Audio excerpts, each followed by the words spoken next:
चलिए आज हम लोग देखते हैं वेग विस्थापन समीकरण।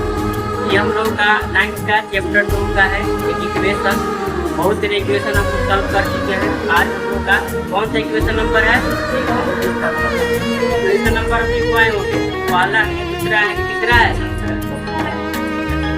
यहाँ देखो तो लिखे कि वेग विस्थापन समीकरण, यहाँ एक फिगर है, तो फिगर के माध्यम से हम समझते हैं।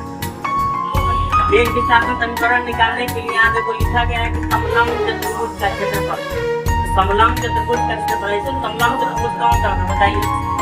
समलंब चतुर्भुज जो है इस प्रकार का एक मान लेते हैं त्रिभुज है ये, ठीक है। इसके जस्ट नीचे में ये अनुका, इसका नाम हुआ, क्या का नाम हुआ? यहाँ यू लिखा हुआ है, वो लिखा हुआ है, ये लिखा हुआ है। यहाँ इसकी यहाँ है और ये यहाँ है ई और यहाँ है डी, ठीक है। हमारा एक समलंब चतुर्भुज का क्षेत्रफल जो होता है 1/2 समानांतर भुजाओं का योग। समानांतर भुजाओं का योग, इसको कौन कौन समानांतर भुजा हो सकता है बताइए? समानांतर मतलब क्या होता है? जो कभी जाके मिलेगा नहीं, एक दूसरे का होगा आमने सामने, ठीक है। आमने सामने कौन सा? ये वाला भुजा है और ये वाला भुजा है। यहाँ लिखा हुआ समानांतर भुजाओं का योग और उनके बीच की दूरी हो जाएगी। यहाँ OA प्लस का हो जाएगा, BE हो जाएगा, इसका योग हो गया और AC उनके बीच क्या हो गया? दूरी हो गया। उनके बीच की दूरी क्या होगा? AC होगा। अब बीच की दूरी ऐसे थोड़ी निकालेंगे, बीच की दूरी यहाँ से यहाँ निकालेंगे, चाहे ये वाला लिखो चाहे ये वाला लिखो, लेकिन बाद में हम लोग क्या करेंगे बदलेंगे। आगे चलते हैं, S इक्वल टू लिखा हुआ है 1/2 OA प्लस, यहाँ BE जो है, यहाँ जो लिखा गया है कि BE जो है OD के क्या होगा? बराबर होगा। ये चित्र से देखेंगे कि BE जो है, जितना BE है उतना ही क्या है?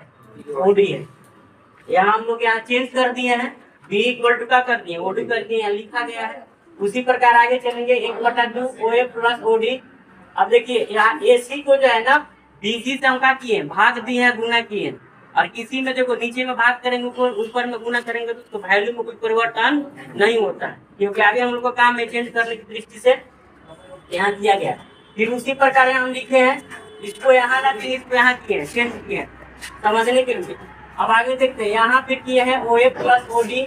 अब BC को हम चेंज कर रहे हैं, BC को चेंज करें, BE में से CE को घटा देंगे। ध्यान देखिए, BE में से टोटल है BE और BE में से CE को घटा देंगे तो ये वाला हमको मिल जाएगा। कौन सा मिल जाएगा? ये पार्ट मिल जाएगा। यहाँ से ये वाला पार्ट हमको मिल जाएगा। इस पार्ट का क्या नाम है? BC। BC को हम लोग क्या किए? यहाँ देखो लिखा गया है कि BE minus CE equal to क्या हो जाएगा? BC हो जाएगा, लिख दिए हैं। और यहाँ AC बटे में BC को हम लोग लिखे, 0 करते हुए लिखे। फिर आगे चलते हैं, 1/2 किए, फिर OA प्लस